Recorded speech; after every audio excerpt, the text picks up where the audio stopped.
All right, welcome. We're going to go through all the Crash workouts. Crash Crucible is on in less than 2 weeks. Starts on Friday the 11th. Friday the 11th, I'm pretty sure. Let me just check. Yeah, I 11th, thought 12th, 13th. I thought it was next weekend. No, it's the weekend after, but I'm away next week. So they have 2 weeks to practice the workouts. That's a lot. No, I didn't turn on monetization. Thank you, Spin. You know, when you schedule a show on YouTube, it doesn't automatically do like monetization, which is so fucking stupid. Oh, I can't turn it on now because we're in the show.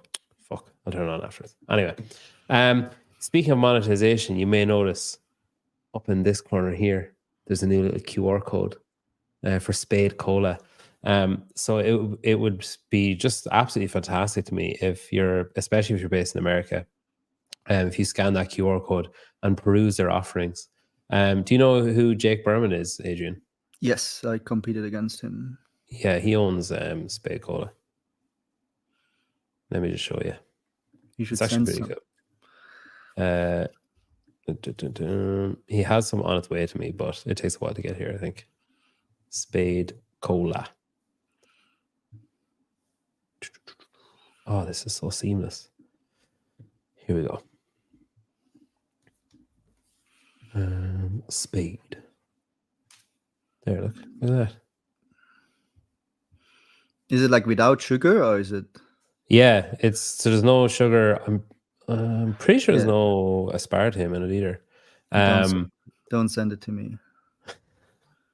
They're really nice. So the cola is like, you know, that off-brand Coke. I don't know if they have that in Switzerland, but they used to have like tiny little bottles that you get when you were a kid if you went to like a football game or something, and it was like a tiny little like off-brand Coca-Cola, basically, like really small thing. That tastes like that. So kind of like a cola bottle that you get in Haribo. It tastes like that. Oh, The blueberry is nice. The guava or the yuzu lime, I have no idea what yuzu is, but the two of those, the guava and the yuzu lime, they're my favorite. But yeah, it's really cool. It's a cool company, cool little product. I like it. But yeah, if you're in America, if you just scan that QR code, it's not actually, so I just made that QR code myself. He can't actually see if you've clicked it. So you actually be better off like buying several hundred cans. And then if there's a place to comment, you can say that you got them here, I guess.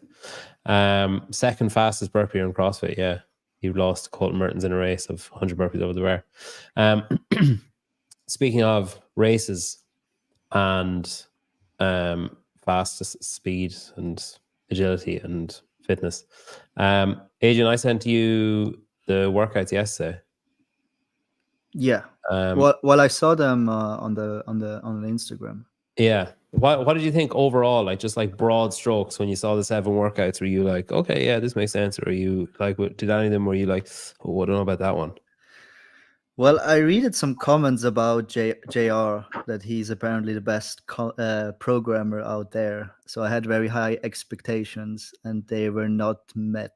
Like it looks good, but overall, like, yeah, it looks fine. But for me, if I go from the athlete side, like it's good workouts and we go through them, but there's nothing like, it's not like I see the workouts, I'm like, I need to compete here because this is going to be amazing.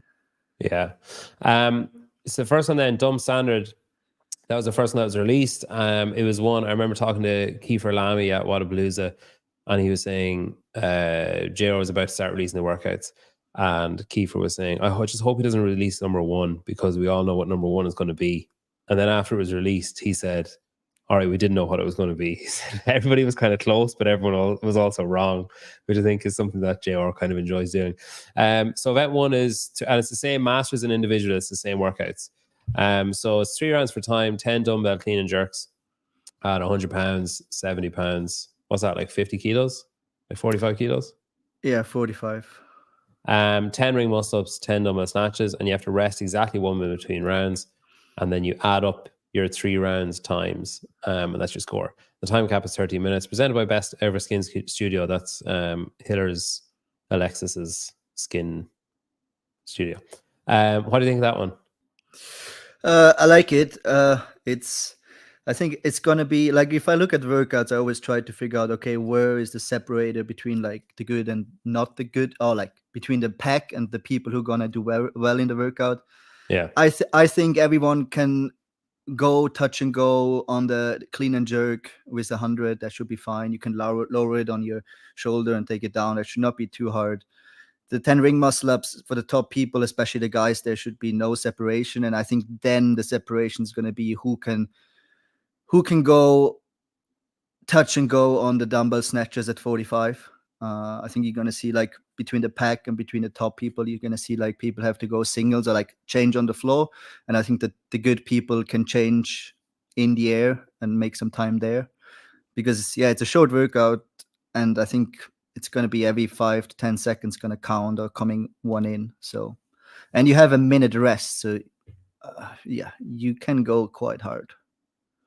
What do you think? So he sends out that thing that I sent you as well.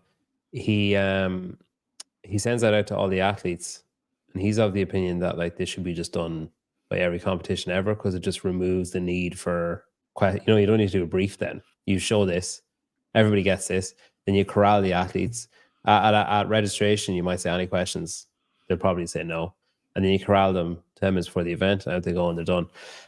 So it's a full like breakdown. All the athletes will get this email, full breakdown with all the movement standards, the flow of the workout, and then the workout written again.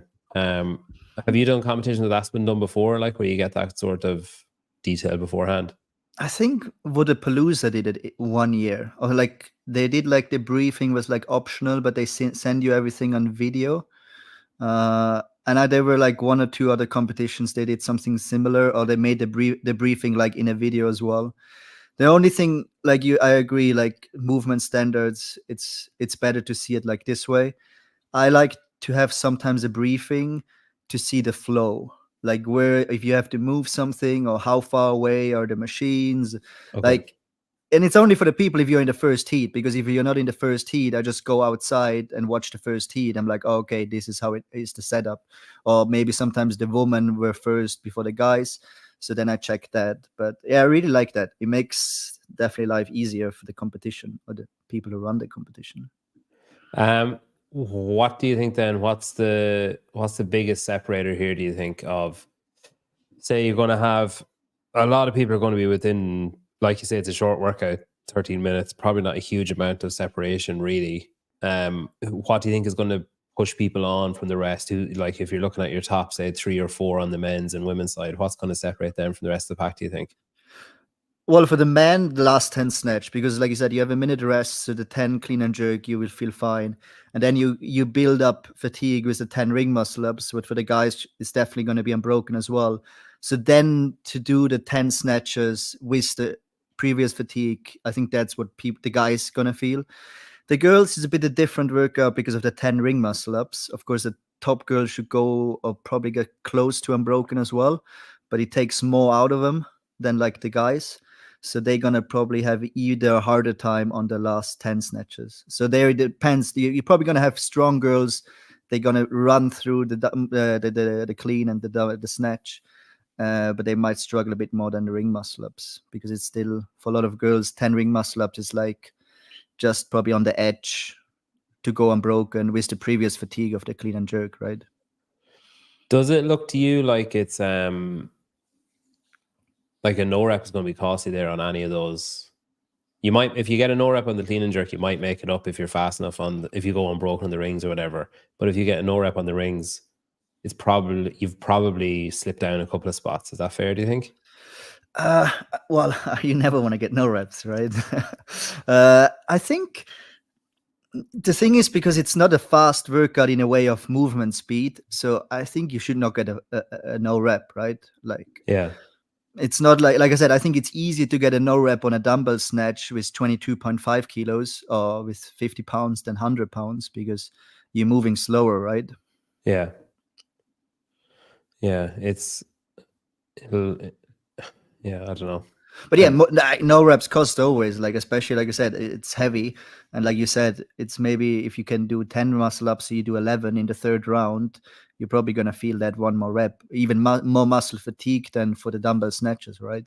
yeah. So I know. So I know you're not overly familiar with a lot of the athletes here. There's a few names that stand out. I think, especially when you see 10 ring muscle ups and dumbbell snatches, clean and jerks, like Colton and Taylor Self will probably be the two names that stand out I think as Nick Matthew, because like I said, he's strong. So the dumbbell and the clean, like the heavy dumbbell, I think favors him probably. okay. Yeah. Do you think if you're managing the dumbbell relatively easily, will it just come down to the rings then? Who just does all sets of 10, no problem, and can just walk like transition quickly between the dumbbell and the rings, and then between the rings and the dumbbell again? But I think for the top guy, for these top guys like Colton, Tyler Self, and Matthew, for example, the ring muscle, or even for other top guys, the ring muscle of not going to be the issue. I think, like I said, I think it's who can handle the last after the ring muscle ups, who can move the snatch dumbbell the fastest. Yeah. On the women's side, then, so we've got like Carolyn Stanley, Carolyn Prevost, Ellie Hiller, Fisa Gaffey. Who else have we got? Lindsay Lane, Kyra Milligan, Lydia Fish. She won it last year. Olivia Christetter. Anyone there jump out as someone to keep an eye on for that? Well, I think it's interesting. Like, let's take Olivia Coster, right? Super strong, but she might struggle up because 10 ring muscle ups might for her just be on that higher threshold, right? Yeah. So she might like smash the dumbbell, but then maybe if she cannot go unbroken, or if she needs 2 sets in the round 2 or 3, that costs a lot of time as well, right? So I think at the girls' side is more like where are your strengths, yeah, and how you play them, right? So that's going to be on Friday morning. And the Masters are going to do that as well. The exact same workout. Excited to see Sam. Yeah, Sam Stewart is going. Did I let him know about it? I don't know. He might have heard me talking about it, but he's over at Training Think Tank. And I know that Perrin is very keen on Crash and the Crash events. So I'm sure they probably, mention it to him as well. Okay, this is the second one. Midline Sadness. So this one's presented by CA Peptides. Someone got really butthurt about this in the comments because so someone popped for using performance enhancing drugs, right? Oh, really? Yeah, not at this event, but just in general. Oh, okay. And registered for this event, I think. And JR said, "Well, hang on, you tested positive for drugs. You can't do this." And then he released this workout, and they commented on it and said, "Oh, so you can't fail a drugs test and do your Well, I see that. competition, but your competition is sponsored by a peptides company, which is illegal in the sport." Hashtag common sense or something. And then Savan made a good point where he said, what if this workout was sponsored by Marlboro and you weren't allowed to smoke on site? Would that be okay? Like, basically. And then I commented on it and I said, no, there's nothing illegal about having a workout sponsored by a peptide company, but there is something illegal about taking performance enhancing drugs. So I think maybe you just fucked up and that's what's wrong. Yeah, so it's that was entertaining. If nothing else, that was entertaining about this workout. So Midline Sadness, obviously when you see that name, you think, all right, something core related is going to happen here. I just have a quick story. It's Yeah, such go a ahead. good story. When I was in my first year playing ice hockey professional, like with the grown-ups, we had a sponsor, and it was the biggest strip club in the region. And and I remember, like I said, there was a lot of controversy about that because, like I said, having a strip club, and we had it on the tricot, right? Yeah. And first of all, I remember the best thing was when we had a sponsorship picture with him, and I remember the guy walked into the ice ring with like 4 girls in a bikini, like huge boobs, and I remember, and imagine he had there like 25 guys, and everyone was like hell of a ride. But Yeah. I remember then they had to take it down. So there was a lot of controversy, and at some point the sponsorship they had to break up because there was too much controversy about it. Yeah. So it's crazy, like, because like, I don't know. It's like, all right, we don't like you being sponsored. Okay, you gonna replace the money then? Like, are you yeah. gonna? It's just fucking, yeah. Paper Street is right. I'm my type of sponsor. Yeah, you're right, Gabe. They should have put poles up, or use like the goalposts for the hockey, like the hockey nets as poles to strip on or something. All right, so this second one then. So we've got 6 rounds for time, 50-minute time cap. 6 rounds for time, 12 or 9 calories on the ski erg. So like crunching, basically, like bending over all the time. 12-meter unbroken handstand walk, 12 MB GHD sit-ups, so with a medicine ball.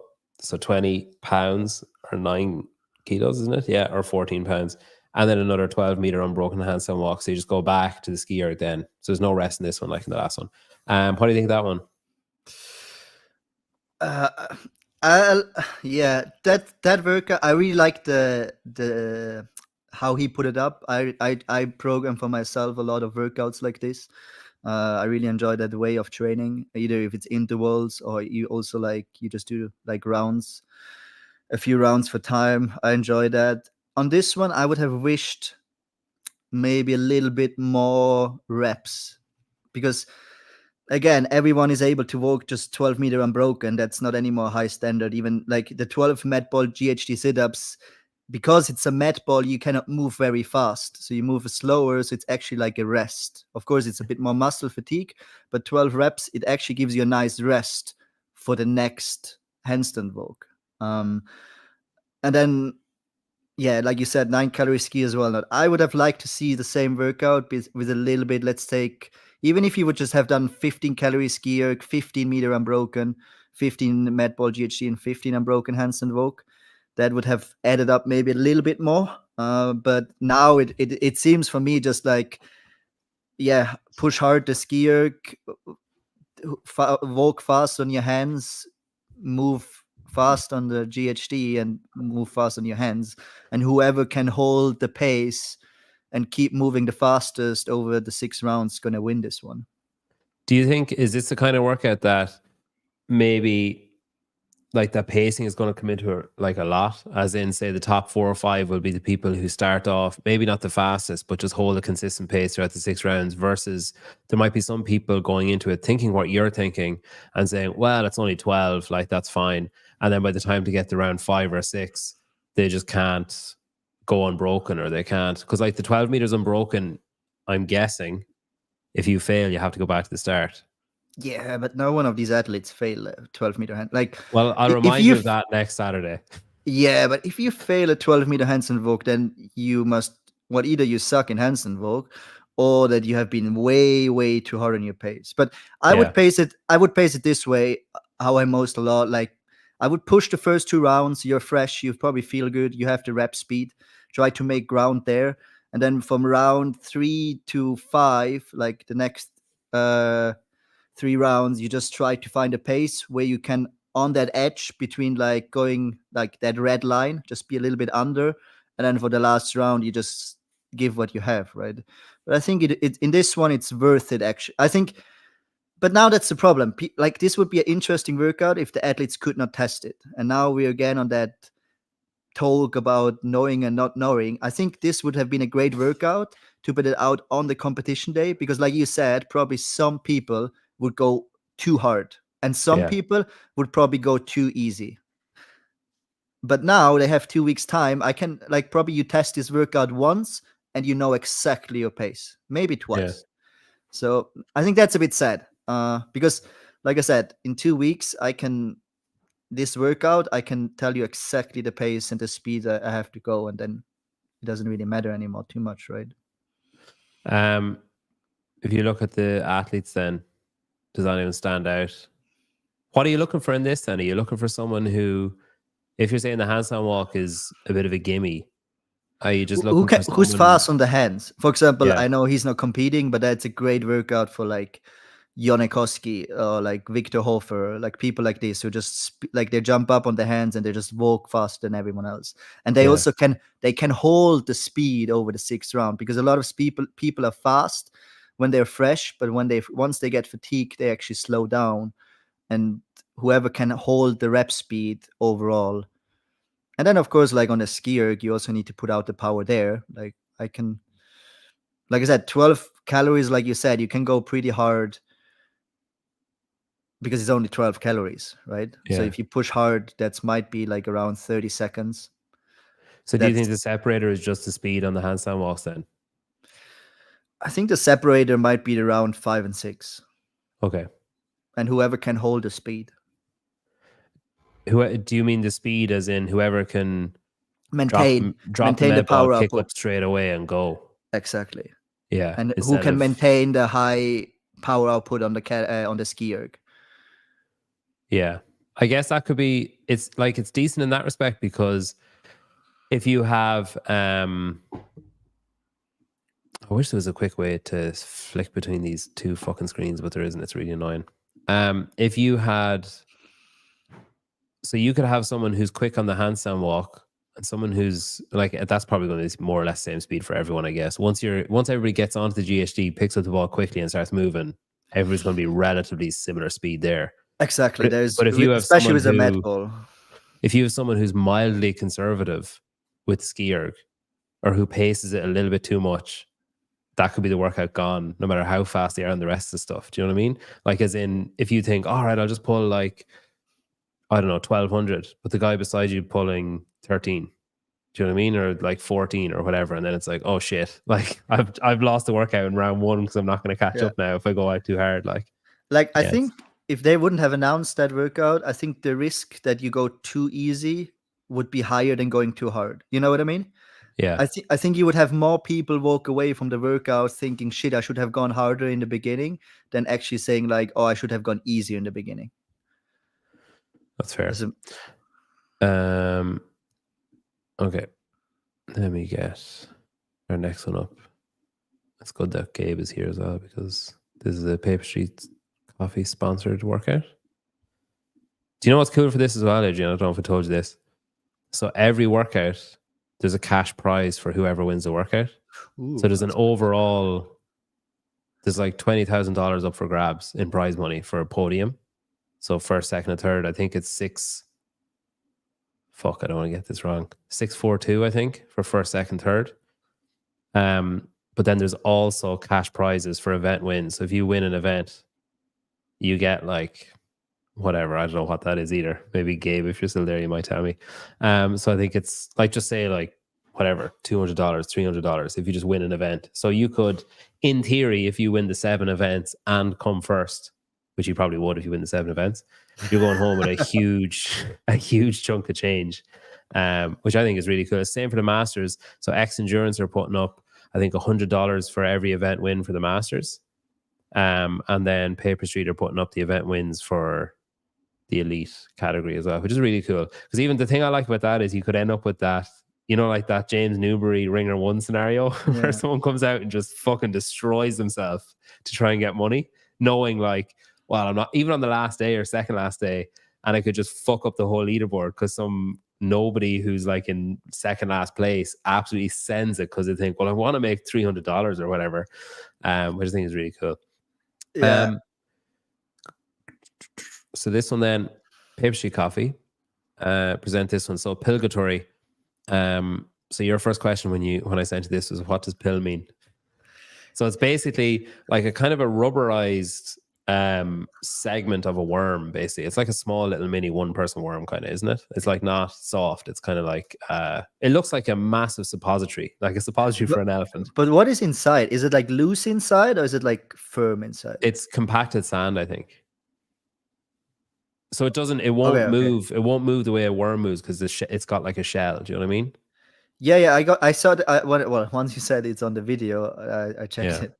But I wonder because if the sand is moving, that would be very annoying. Yeah, I don't think it is. I'll see if I can get the video because she moves it in the video. Pillgatory. Okay. present, stop share. My God, this is so fucking cumbersome. I should have like uploaded all the things maybe. All right. Sponsored by Paper Street Coffee. That's Rick Jones' lovely voice there. The event, Pillgatory, So yeah, it's like a is for hard. time. Do you Athletes know what I mean? will It doesn't complete move. 50 pill thrusters, 50 chest to bar pull-ups, a 50-meter pill lunge, 50 Like it's not chest to bar pull-ups, molding around their followed shoulders. by Around. It's just like Yeah. firm. pill thrusters, and there's an 18-minute time cap. Rotten. So yeah, that's the workout. Right, so 50 pill thrusters. 50, like it's heavy on reps, isn't it? 50 pill thrusters. So you go like left over to right, over to left, over to right, like, you know, whatever. So you do 50 of those. So you don't keep it on the same side. You have to alternate sides. 50 chest bar pull-ups, then 50-meter pill lunge. You can keep it on one side there if you want.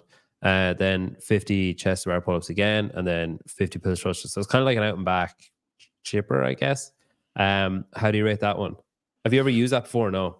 No, I just did one. That's the reason I will never go team, because of the fucking worm. I fucking hate that thing. But I remember I did once thrusters, and I think on the worm thrusters is the nicest because you can literally like just like do like the turtle, you know. So the pill thrusters, it's an interesting one because, like you said, it's much easier than a normal thruster because you don't need to have this full extension. Yeah. Especially when you're good and you like I said, you play a bit with like this. Is it's mostly like I think those going to be pretty hard fast. So it's mostly just like leg fatigue. Then what I think when I see the workout and I saw the pill, like I said, I've never used it, so it's hard to say. But if I see the workout, the different maker here for me are the 50 chest to bars or like the 100 chest to bars. Yeah. Because I think everyone can go 50 pill thrusters unbroken, like 45 kilos. It's not that heavy. And like you said, you don't have to go full extension. So I think, and then you have some rest on your legs or doing the chest to bar. Then the chest to bar, like I said, that's where I think I see the different how they break up. Can they go on like, well, if you go the first set unbroken, it's gonna be interesting. But you might see it. And then again, No the pill. way. Nobody goes unbroken 50 chest bar and continues, surely. With another 50 to go. Surely you. Yeah, but you give yourself a rest of your grip. So that's you give a nice rest. So on the lunge, you can hold it here. You could, I think it says anyhow. So you could even hold it in front rack, 45 kilo front rack. It's very easy. Like that's not a hard carry. So that might be something to try. Actually, hold it in front to see if you can relax more your arms. And how would you try? What would you do this with a sandbag or something, or a med ball or something if you're practicing it for the event?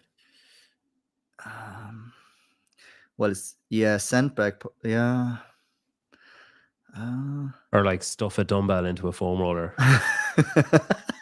Yes, that's it. That's what I would do. No, that's actually a good idea. He does this most years. He does this where, so he has like flip sleds and he has like a few other like, you know, bits of paraphernalia like ballistic blocks and stuff. He kind of collects stuff so as soon as this is over now, he'll buy more stuff thinking of next year. But it's like interesting because he'll program a workout like this and people will be like, oh, fuck, I can't really practice that one. You know, like there'll always be something. I know Rogue has sandbags. They're like long, so they're like a clone. So they have a little bit like a this shape, but that could be something. In America, Rogue, the shipment is probably really fast, so you could maybe like get 100-pound bag there, and that probably is something similar. Or you just go and cut one of your worms. Probably your team member's gonna kill you. Or the gym. But it's funny because when I saw this workout, so there's a couple of team athletes actually here. Trying to think. Sam DeMeester, he was on Mayhem this year. And then there's Sam Stewart was on last year. Yeah, what the fuck, Walleye, wasn't it? And then there's a girl as well. Oh, I can't remember her name. Oh, Molly McGrandy. She was on Mayhem last year as well. Yeah. So the two of them were on Mayhem. Very familiar with the worm. I think Nick Matthew has done team in Wadapalooza, so maybe relatively familiar. Sam Shear's done team at Wadapalooza and the games, and semifinals and stuff. And I think Taylor South might have a bit of an advantage because he lives near Crash, so he could probably go and use one of the pills. But I think him and Colton are currently having a who can spend more money on CrossFit materials before the event is on, because Colton's bought they've both bought 100 or 150 pound dumbbells. They've both bought like some version of the pill as well, I think, trying to, like they basically both of them want to win it and both of them think they can win it. So they're basically like, right, well, I need to out game the other person in the prep. No shot someone is doing 50 chest bars unbroken. Adrian disagrees. If you saw that workout, would you do 50 unbroken? No. But you think other people should? Well, maybe they're really good. Well, maybe no, because I don't think. Well, you could make a ground, like I said, you could make a lot of ground. Yeah, I don't know, like for 50 unbroken, for like maybe the second set of 50. No, then you're dead. Then you have maybe too much fatigue. Okay. But that's what I mean. With the first one, you're still kind of fresh, and then on the second one, you just do like 2 sets. The question is, like I said, are you fast? Like how much time you actually lose? But then again, I don't think so. If you look at the pill thrusters, you can make some difference with some rep speed. So let's take Colton. He probably gonna. I put my money on right now that he will finish those 50s as a first, just because his rep speed. Don't mention his range of motion. He gets really annoyed if you mention his range of motion. Okay, fuck you, Colton. Motion is just fucking amazing. It's a good gift in a squat, not in a lunge. So he's gonna do a lot of more steps in the lunge. Yeah. Yeah, but he's great in chest to bars as well. He can hang on the bar. Yeah, that's true. And he's got frog grips as well. And buy frog grips if you like having good grips. Yeah, it's interesting. So the separator there, you think the chest bar is going to be the separator really? And I guess once you don't fuck up the lunge or fuck up the thruster somehow, but like everyone, like you say, people will have time to practice something before then, and then they'll have time on the day. There'll be one in the warm-up area they can practice it a bit. So it's not like someone's getting hands-on for the very first time and they're out on the floor and they're kind of wobbly or, like not used to. I mean, absolute worst case scenario, you could just do them with a dumbbell, but don't go to full extension to practice, because like I think a sandbag is probably pretty good. Yeah, because you can still grab it. But the only thing I think they're out of rubber, right? So the thing what you want or don't want to have, that this thing is going to get wet, because this thing is going to get wet. Then let's say you're in the last 50 thrusters and you had it somewhere wet, and then you start and this thing starts to slip around, then you're pretty fucked. So it might be a rare CrossFit workout where people leave their t-shirts on. Yeah, or maybe bring even a towel just in case, right? I think, was it Dallin and Justin at Wadapalooza wore gloves because the D-ball, for getting the D-ball over the yoke, because if it gets wet, it was one of those slick kind of D-balls, and they were like, oh, if this gets wet, it's going to be tricky. And they were same with the med ball. And then there was kind of like not a mist, but like there was just like a light sheeting of water on the floor when they went out there because it was like dusk or whatever. And like Brent and BK both took off their t-shirts during the wall balls, and Justin and Dallin left theirs on. Brent and BK dropped the the wall ball on one of their sit-ups. They were slower on the D-ball as well. It's all that little shit makes a difference. And here was me laughing at them wearing gloves, asking if they were going driving or gardening or whatever. Yeah. Well, the gloves, the problem on the gloves is, I experienced that as well. Like the problem is when the gloves get wet as well, then you're fucked as well, right? I like I said, like if you know there might be a risk, or like I said with the Palooza, and or you have an outdoor event and it was wet or rainy, I always bring a small towel. It's even if you put it just on the side, but like at some point people, like I said, you start sweating and then people take off the shirt and trying to make it like dry with their wet t-shirt, and it gets even more wet, and like I don't know. I think it's always good, to take something in case. Yeah. We go over and piss on someone's pill if you're, if it's between you and them on the last round. And now put, then- I don't know the English word, the cream for when you have sex. Lubricant. Yes, exactly. Yeah. That would be a good show. Yeah, wow, it really would. The live stream views on that would go through the roof. Savannah would be delighted. He might even get to use his exerciser. All right, so event 4. So this is like a 2-parter, event 4 and event 5. We'll go through event 4. So this goes up and it's an 8-minute time cap, and then on 10 minutes you go straight into event number 5. So event 4 is Lineman's Fright.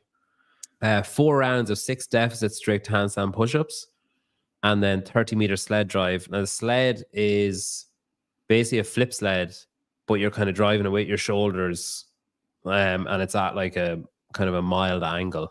I might just get the video up because I'm not really doing a good job of explaining it. It's kind of like that, the thing that the linemen use in training and whatever else. Let me see.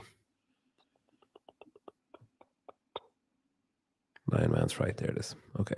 Present. Stop. Present. Share. There you go. Right. Lineman's Fright is sponsored by Proven Business Plans. With the clock starting at 0, So athletes will complete the Rogue Ballistic 4 box. rounds for time of 6 deficit strict handstand push-ups and a 30-meter Right, so you sled pop drive. it up onto your hips and And shoulders, there's an kind of, 8-minute time cap. and then you just drive it forward. Oh.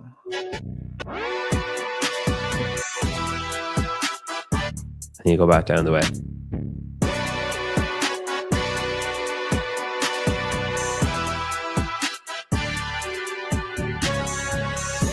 Yeah. What do you think of that? Well, that changes things, because I was thinking it's a normal sled, and I was like, well, then Yeah. it's all on the. Well, it is still on how good are you in strict handstand push-ups. The sled just gives you more fatigue. So if you hold the thing here, it just presses you down, and it fries your shoulders a bit more.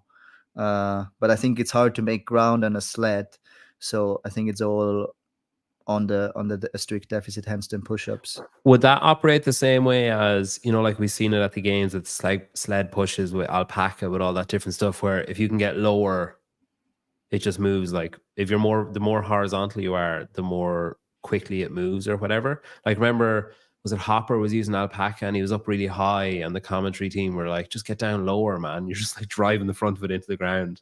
Or would this be different because it needs to be at that angle to move? I think because the main ankle is in the front, it matters. I have never tried the pick like this. It's a good question. Well, you would figure it out in the first round. Yeah. But because I feel like if there is some kind of a knack to it, whoever figures that out is going to get a substantial lead. Like I said, I think it's going to fry your shoulders. So let's take 30 seconds. You cannot sprint with it, so you walk with it. 30 seconds. It might take 30 meters. Might take between close to 45 seconds, maybe. So if you have a static hold here, so you're coming from 6 deficit handstand push-ups, and then you have a static hold here, and you go back to your strict handstand push-ups. That second round going to be for a lot of people like, oh, that felt much harder than I expected it to feel. Yeah. And then especially in round 3 and 4. Now the workout makes sense, because I was reading the workout and I thought it was a normal sled, and I was like, wow, well, it's not really point a sled because it's all about just the strict deficit handstand push-ups, but it's still about the strict handstand push-ups. But also I thought actually time-wise, I was very surprised about the time cap, because I thought it would if that would be a normal sled, like I could do you that workout easily in like sub 3 minutes. Yeah. Because like 6 deficit handstand push-up on that height, you can go unbroken. That takes probably, let's say, 20 seconds, not even. And a 30-meter sled on an empty sled, what I thought was also around 20, 30 seconds. So that's, 40 second around, 45 second around. So you could easily do that. But now that changes a lot, because you cannot sprint with that thing. You can probably walk fast, but I don't think you can sprint with it, because even an empty pick is quite heavy. And then, like I said, I think a lot of people you go from dynamic overhead to static overhead hold to dynamic overhead to static. And I think that's gonna make those even already the second round probably much harder. It's interesting as well because it'll be interesting to see if you have to hold it that way, as in, is there a way to maneuver it so that you can just have your arms down? Do you know what I mean? And just drive it with your traps or whatever. Yeah, so you hold it in front and you would just push with your arms. Yeah. Yeah, well, that would change a lot. But then you have a very low ankle, right? So then it's your question again, does it even move when you're dead low, right? Because let's take Colton, he probably touches the floor. Yeah. So fair. It's not inaccurate. So that's the question then again, do you need more ankle to have to move it, right? Is 9 inches, how does I was gonna say 9 inches, how does that feel? A 9-inch deficit, does that sound like, yeah, that's fine, no problem? It look in a video, like I said, so it's a big difference as well. That's what I didn't know. Like I saw today when you sent me the email that it's on blocks. Yeah. It's a huge difference. You can every time see at Rogue if it's strict deficit on parallels or is it on like a flat surface like blocks or like plates. I think for the top people, 9-inch deficit, there's no problem. Like I said, especially it depends how close they are. Again, that's what you see at Rogue. A lot of people struggle at Rogue because they put the parallels very close. So it's a lot of tricep pressing instead of like if you go wider, you can use more your shoulders. Yeah. So that's a big difference. So if they go very close, it makes it for a few people harder. So it depends a bit on the standard there. But normally 9-inch, 4 rounds, that's 24 reps on that height. It should not be too big of a problem. What's the difference between using parallettes and say the blocks or like stack plates or something? What's the difference there? Oh, it's just first of all, like very straightforward, the feeling. Like it's so different. I like on parallels. Is it because your fist is closed versus your hand is open? Is that I feel like I feel like when you have your hands, like if you can have a block or a surface, I feel like you can use much more your shoulders. Where I feel like on the parallels, and you can open up your position, so you can be more like a V, right? Because I can open up my hands. Where on the parallels, you're stuck to straight, right? So the same. I don't know if you have a Swiss bar. Like a Swiss bar is the bar where it's like is a weightlifting bar where in the middle is this, and then you have like strips like this, right? Oh yeah. And it's so crazy if you do like a strict press like this, or I go in a Swiss bar and I'm here and I press like this, how much more little strength you have, right? Yeah. Actually, for everyone out there, the Swiss bar is a great exercise to get better in parallels. Use that quite a lot. So it's just different muscle and different ankle of how you can press, right? Sorry to disappoint, Kelly. Damn, I was hoping Adrian was going to be shirtless. He's shirtless in the thumbnail. I would have a good pump because I went pumping before this. It actually looked big. Can you imagine these two accents in Spartanburg? Yeah, Spartanburg is where JR's gym is. Angelo DeChico was in Spartanburg recently, and do you know what his review was? No. He said, "God, it's really just a shithole." That's his full review of the town. It's an unusual spot. I was like trying to help JR with stuff. I was like, hey, is there like a brewery or something we could get them to bring beer out, at registration and stuff? He was like, no, like there's nothing here. I was like, there must be something. Like we found something in the end, but it was just funny. Like he was like, no, I don't think you understand like how little we have. All right. So the separator then basically comes down to who can withstand the fatigue the most, or who has the most endurance with their shoulders, or like won't. Well, at the end, who's the best on strict handstand push-ups? Like if you're good in strict handstand push-ups, you're also good in them with fatigue. Or like everyone has the fatigue, so for everyone it's harder, right? That was presented by Proven Business Plans. I forgot to say that. Right, next one, X Endurance, who are putting up the money for the Masters prizes and some podium prizes as well. So event 5. So that last event goes, there's an 8-minute time cap. So regardless of where you are at 8 minutes, you're done. And then you wait 2 minutes. So obviously if you finish that last workout in 6 minutes, like bingo, you've got an extra 2 minutes rest on everybody else. So the faster you finish that workout, the better, obviously, because you get more rest. And then on 10 minutes, so a mandatory 2-minute rest, even if you haven't finished the workout, on 10 minutes, you're going into 4 rounds for time. No way. I always thought it was pronounced Zendurance. No, X-Endurance, isn't it? Yeah, I thought so too. Surely. I mean, I understand how you would think that. But now I'm like, am I wrong? Is it Endurance? Well, No, X-Endurance. I used to say Xendurance, but that was like, I had no idea about English. Yeah, surely it's, I don't know. Anyway, whatever. This company. So 4 rounds for time. Oh yeah, like xylophone. You'd call that a glockenspiel, Adrian. Right, at 10 minutes, 4 rounds for time, 20 calories or 18 calories bike erg for the ladies, and then 40 drag rope double unders. Man, your shoulder's going to be fucked at the end of these 2 workouts. Yeah, but well, the first one, like I said, it's not much about like heart rate or like conditioning fatigue. It's like I said, who can manage shoulder fatigue the best. So you're pretty fresh for that bike, and your legs are fresh. The drag rope, when I see the workout, I was like, who can sustain the highest pace on the bike and go unbroken on the drag rope double unders, right? Yeah. The thing is, 40. It is possible. I really like that workout, by the way. I think it's cool. I wanted to try it today, but then I didn't. Good story.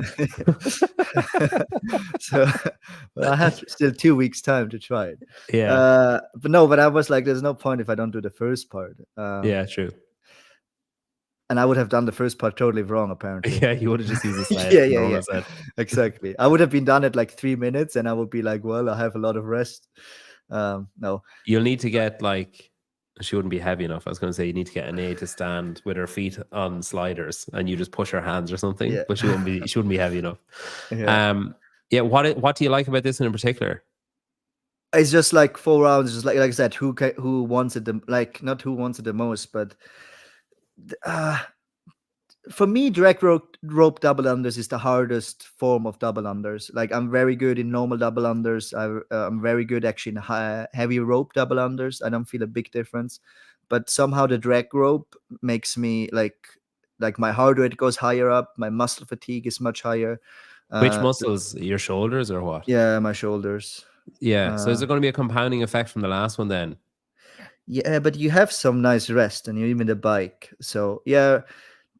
The thing is, for me at least, on the handstand push-up, you use more your front muscle. On the drag rope, I feel a bit more my back muscle on the shoulder. Explain the difference. Explain the difference to me between a drag rope and a heavy rope. It's just a heavy rope. Imagine a heavy rope is just a bit heavier cable, heavier handles than a normal rope, but it spins very nice. So you still can have. So if you look at mine, for example, you don't see a difference anymore if I use a normal rope or heavy rope. Okay. It's a bit harder for me, but I can go the same rep speed, the same jumping. A lot of people start to jump higher on a heavy rope, but you don't need that. So my rep speed is very similar. For example, I can do in a minute with a normal rope, I can do around 120 double unders in a minute, and I can do 100 with a heavy rope. So I'm a bit slower, but still very fast. Right. And a drag rope is just the whole movement is much slower, and you don't have a spin. So the drag ropes, there's no bearing or whatever. Yes, exactly. They're mounted. Is the drag rope the kind of one that's like a classic rope look? It's like cotton or like back in school. Yeah, exactly. Yeah. Exactly. Okay. Just has some handles on. But you need to, and that's why with a normal rope, you just use your wrist to spin the rope. But here, because it's much heavier and much more drag and much slower, you use more your whole upper body rotation. And that's why you fatigue more in your shoulders and everywhere else.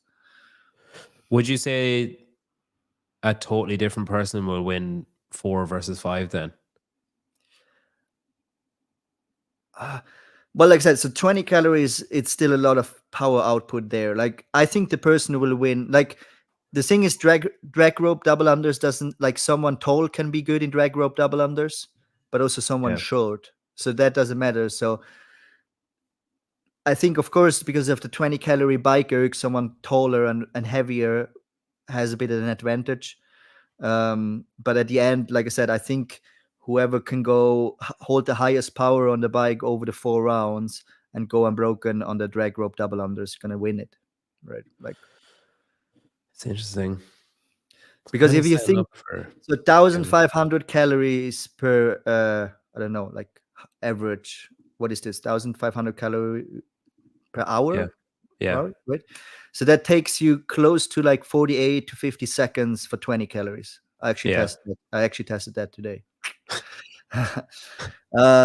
So and then 40 drag rope double unders, it's probably around as well like 30 seconds. Like I said, it's a bit slower than normal. So yeah, 35 seconds. So we are close to like 80 to 90 seconds per round. 4 rounds. It's not a long workout, like 6 minutes. You should be able to hold a high power for that, right? Yeah. And you can smash your legs because it's nice. So you have on a bike, you have your legs, and then you use your upper body, and then you give it a rest again, right? So if that would be an echo bike, that would be totally different because then you use your upper body twice, right? But Yeah. you would be surprised how much you can recover one part of your body in 45 to 50 seconds. Yeah.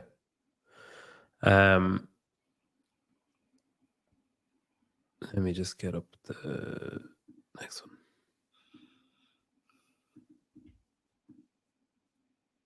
All right. So event 6 then, Mad Moon. Loves a bit of running outside, this JR. He's got a little kind of loop around his gym. So we've got 5 rounds per time, 600-meter run, 15 burpee get overs, and then 5, 7, 9, 11, 13. So obviously 5 reps in the first round, 7 in the second round, and so on. Deadlifts at 365 or 245. What the fuck does that mean? 35 pounds. So the C70 bar is the short rogue bar, and that one is Okay. 35-pound bar. Okay. What so it it's means, just a shorty bar basically. yes, So there's exactly. less whip. Would Yes. you use whip in a deadlift though?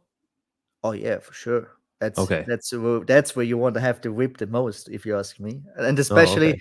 the thing is, it's 160 or 365 pounds. There, you actually feel a good whip. Like the Okay. thing is, with 100 kilos, you feel some whip, but if you have a 100-kilo normal bar or you have it on a shorty bar, it's not that huge. But at like 365, what is around 165 kilos, you feel a good whip. So that's actually pretty nice. So let's say the shorty bar makes it probably feel more like 380, so like 10-15 pounds heavier. Interesting.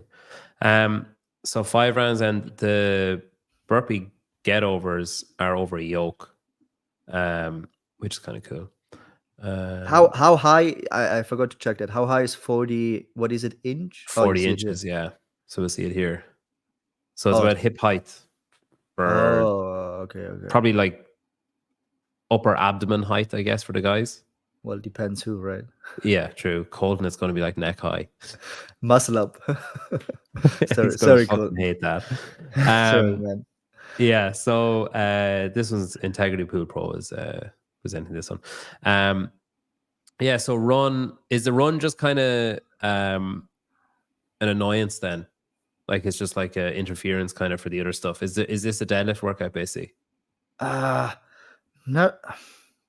No, I actually put a lot of my money on the run because it's a 3K running in total, right? Yeah. It's quite a lot of run.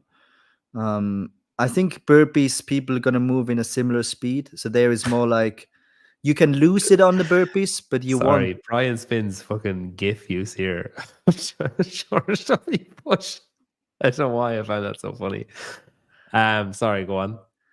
I think the burpees is not gonna where you're gonna win it, but you can definitely lose it there as well. Like, so it's no point to sprint the burpees, but I think you just want to have a good rhythm. And then on the deadlifts, I think it's this last 2 rounds, right? Because you use the same muscles for running than deadlifting. So there's a lot of posterior chain, so you're gonna fatigue them, and then you need them the most in the last 2 rounds because you have 11 and 13 reps. So you do in the last 2 rounds, you do 24 reps, right, at 160. Yeah. That's with a high heart rate. So that's going to be interesting. Like I think that's the separator, the last 2 rounds. So I think everyone is going to be quite tied up, or like you need to be like. So this is my mean up to like the last 2 rounds. I think the good runners have definitely an advantage, and then at the end is like who can hold the pace in a run, and who's the strongest, or who can, yeah. It's interesting as well. Like I as a participant, I'd hate it, but as a spectator, I like the fact that the reps go up, like instead of down. I like it's a bit of a head fuck when you're just mentally. It's easier to do. All right, I've got the set of 13 done. Like that's the worst one. That's And then literally like 11, single digits from here on out. Whereas it's like you're doing 9, thinking fuck that was hard, and I've got 11 next time. Yeah. And like I said, if you think 13 and 11, that's literally like close to half of the reps, right? So in the first 2 rounds, you would have been done. But actually now you do literally half of the deadlifts at the end. But then again, 160, let's say it feels a bit heavier. Let's say it feels a bit closer to 170. It's for these guys, for the top guys, it's not a heavy weight. So even the separator, let's say you have to go and drop the bar twice in the last round, like you're not going to lose too much, only if you fucking die. But I would be surprised to see that. But like if someone goes touch and go and you break them once, maybe twice, it's not that much. Where like in a 3K run, if I run 15 seconds faster per kilometer, like that's 45 seconds. Yeah. That's a lot, right? Like that's hard. Like I don't think it's hard to make up. Man, don't fucking compare me with Facundo. I just like you don't sound anything alike either. It's like totally different accents. You have like a Bavarian type accent, and Facundo's like kind of camp French or and like I'm not Spanish or gay. something. I like girls. I really like girls. If it has it changed, we'll do the last workout and then I'll ask you that. Event 7, Thick and Thin, is presented by Chalked Up. Where is it? There it is. So event 7, 6 for the guys, 4 for the girls. Legless rope climbs, 1.5 inches. That's the like thickness of the rope. Yeah, so it's like a thick rope. It's not like your standard rope climb rope. 12 overhead squats. That's with that same bar again, the shorty bar. Yeah. And then 6 and then 4 rope climbs with a thicker rope than the other one. And then 12 overhead squats with an axle bar instead of the shorty bar. So it's basically like a rope and a slightly thicker than normal thickness, but no whip bar, and then a thicker rope and then a thicker bar than the one that you used the first time to do the same rep scheme. Is that accurate? Sorry, I was focusing on the comment. So 6 or 4 on a normal rope, then 12 overhead squats on a normal bar with a shorty bar. Yeah, 6 4. I'm guessing the shorty bar in this one is for lanes and stuff because there's no advantage or disadvantage having whip or no whip on. No, not the whip, but there is a disadvantage on the overhead squats for tall people because you cannot, because you can't go wide. Exactly. Yeah. Okay. So some people might. So the shorty bar in competition, that's why you're only using competition, is because of the space, right? You have more. Don't laugh. I thought as soon as you said that, I was like, he's protesting too much. I really like them though. I really like girls. So, and is the axle bar then, is that the same width as the shorty bar? Yeah, that's just a piece of metal. So that's but it's the same. It's the same. Oh, it's wide. It's narrow as well. Yes, I think because you have 2 different axle bars. You have a wide one where it has the same than a normal bar, or you have a short. What I assume they use it for the competition because of the space again. So that's the same length or height than the shorty bar. The only thing what I don't understand, and I see that quite a lot, is people using axle bars, but then they're using a movement where it doesn't really matter if you have a thick bar or a thin bar. So you mean if you were doing like deadlifts or cleans, it would matter more? Okay. Oh, then it's a different world, right? Or hang cleans or something. Like then it actually matters. Oh, but now you do overhead squats. Like, I guess once you get it up there, it's fine. Yeah, Versus yes. like holding it with grip and trying to like rotate it and stuff. Yeah, so you have to do one clean with the axle Yeah. bar, right? So that's exactly like what the guy says. Like axle thrusters is the same. Like I don't see why people putting axle thrusters is like it's not really different than a normal bar, right? So I don't understand that why. Oh, let's take snatches. Let's say he would have taken at the end with the heavy bar, so he would have done 12 overhead squats, and at the end he would have been 12 snatches with the shorty bar. That would have like been totally different, right? Yeah. But yeah. The fucking thickness of that second rope really caught me off guard. Like the dude's hand doesn't go around. It's like that was just normal, like standard rope or whatever. And then overhead squats. But look on the next one, his hand like doesn't even go around. Yeah, we had that at the games in 18 when we had that event where Vellner and Fraser fall off the net. Yeah. So we had one rope climb, a normal rope, and the second rope was a thick rope. Yeah. And it is really different. And also Rogue, the first year in 2019 at the Rogue Invitational. Oh, that was the one in the kind of hall in their home. And the first event was an outside event, and it started with like 2 or 3, I think 3 rope climbs with a go ruck and a thick rope. And they didn't told us it was a thick rope, so we running with a go ruck to the first rope, jump up, and I was like, oh, something feels different. And we had to do 3 reps, and I remember, and the 3 reps were like, people were like not struggling, but it was so much harder than a normal rope. Free grip. So obviously then a couple of things have changed for you there, like the sled is a bit different than you thought it was going to be, and there's something else I think that you said was kind of different as well. The 7 workouts then, is there, like, would you say that as a overall test it's what you'd want it to be from a competition? Like, it's interesting because I guess there's some people are hung up on, I know JR is hung up on it, like trying to find the fittest, like that's what he's interested in more so than gimmicks or like like I don't know, fucking Wadapalooza never claimed to find the fittest. Like they just claim to put on a display of fitness or whatever. But when you look at that as a total test, how do you view it? I think he missed something heavy. Like, yes, you have heavy deadlifts with a 160, but that's not heavy. Like, that's not where you make the difference to figure out if someone is actually strong or not. I missed some heavy event. I'm not saying it has to be a 1RM, but somewhere where, the last event, like I said, the overhead squats, 90 kilos and 205, that's 90 kilos or 92 kilos, and 185 is 83 kilos for the overhead squats. It's also not too heavy either, right?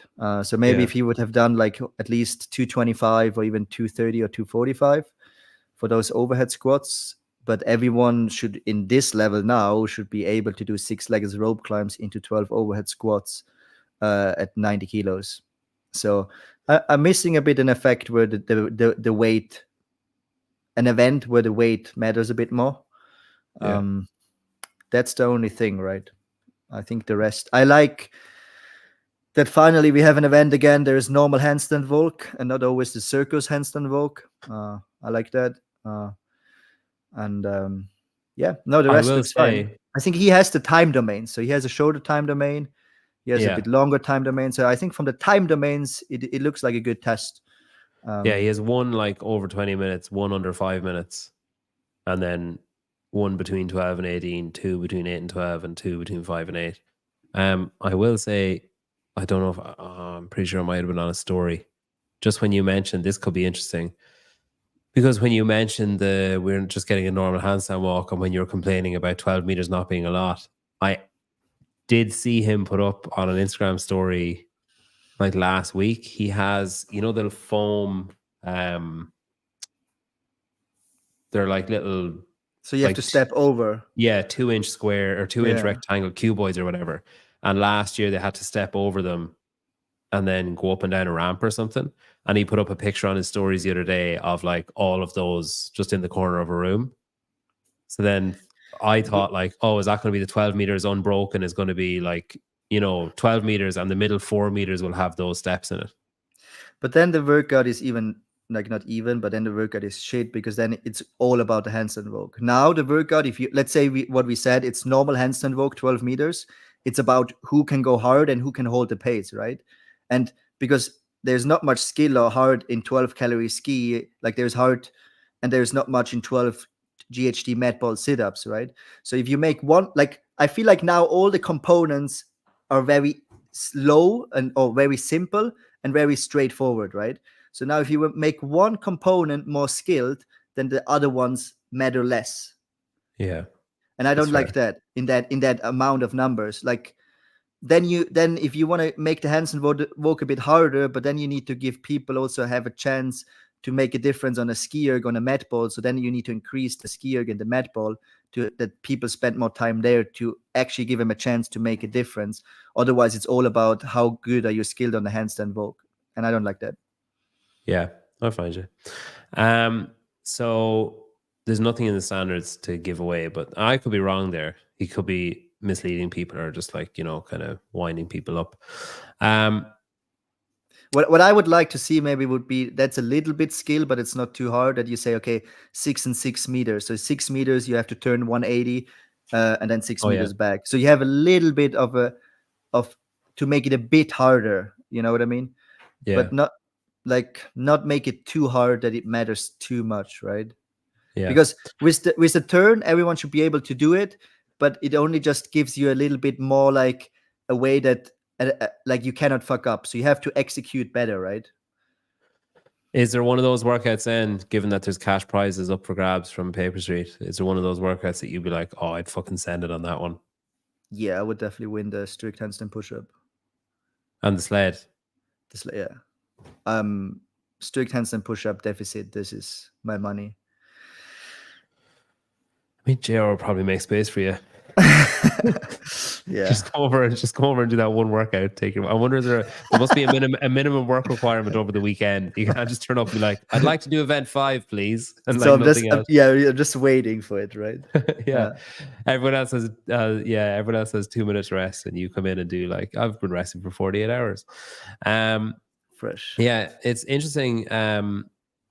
The roster, like, it's pretty insane.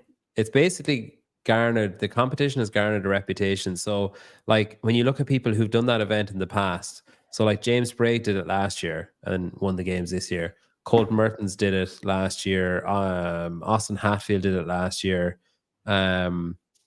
Luke Parker did it the year before, then he went to the games. Shelby Neal won it before, and then she went to the games. Caroline Stanley did it before, she went to the games. Trying to think who else. Jason Hopper did it. Taylor Self did it, and both went to. I think that was the year Taylor. He did it in October, and then he won that event in Wadapalooza in the January. Then, so you're saying everyone who went there qualified to the games? Everyone who went there and did well. Only not Taylor Self. Only not Taylor Self. Nobody else. Yeah, he's the only one that has just fallen short at every turn in his life. No, but it's proven itself to be like kind of like a proving grounds before the proving grounds. Because I think the programming is relatively similar to game style programming. It's the stuff that you'll do at this that you won't do at other competitions, but you would do at the games. Like you mentioned, the thick rope there, those kind of that use of flip sleds and stuff, unusual apparatus. But not just like, oh, ta-da, we've got this weird thing that we're just throwing in for no reason because a sponsor sponsors us. I like the fucking bar with the double unders that time in Madrid. But it is interesting how it basically is garnering that reputation. And now there's, you go through the list, now there's probably 8 to 10 semifinals athletes on both sides. And then there's 3 to 4 games athletes on both sides, and it's people who are at the games or who have made it to the games and want to go back or just missed out or are not like, oh, they're a lock to go to the games. Like if you see them at semifinals, you're not including them in they're going. And it seems to be those kind of athletes that are going to it. So yeah, it's cool. It should be good. I think Sam will get most traveled for it anyway. He's definitely covered the most miles.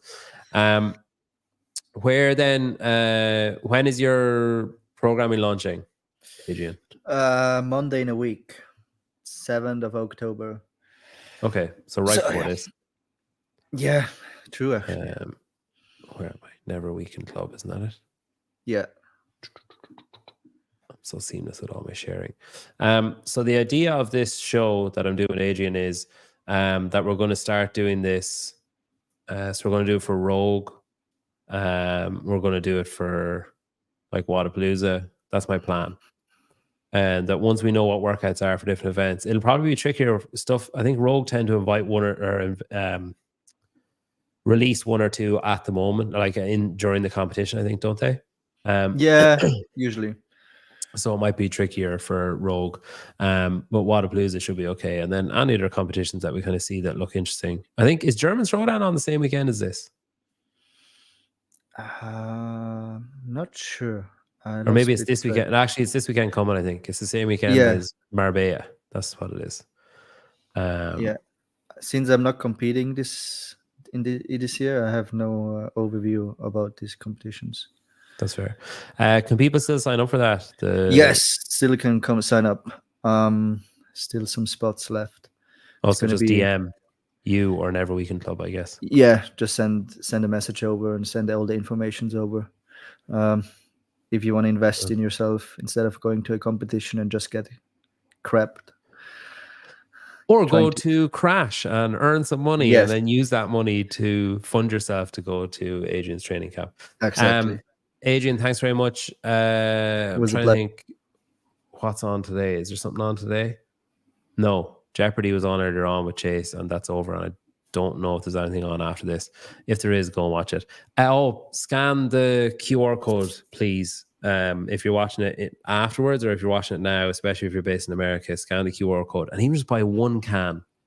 And then Jake will think, oh, it's worth it. I'll stick around. But it would be an expensive can if you would order it to Europe, probably ship. Oh, sorry. Yeah, I'm not fucking up this. Yeah, shut up, Vision. Even buy just one can. Yeah. And you can scan on this side if you want to join Sentinel, Taylor's training. If you don't want to join Never Weekend Club, Adrian's one. My point was more that you should order like not just one, you should order like a bunch. That 500. was my point, right? Yeah. Yes, order 50 cases of it. So, you can use Beyond the Whiteboard to track all your training, whether you use Sentinel or Adrian's Never Weekend Club. You can use Beyond the Whiteboard to track anything you want, or if you own an affiliate, you can do that. If you want to try those 50 chest to bar that Adrian's talking about, unbroken, you'll easily do both sets of 50 unbroken. Even if you've never done one in your life, you'll do 50 chest to bar unbroken if you wear frog grips. And after you try your 50 chest to bars and you're like, Jesus, what the fuck is wrong with my hands and back and arms and everything? Just download GoWad. You get a free trial for 14 days and you can see how immobile you are and then you can fix it. Adrian, thank you. I appreciate it. And everybody watching and whoever watches it back, thank you very much.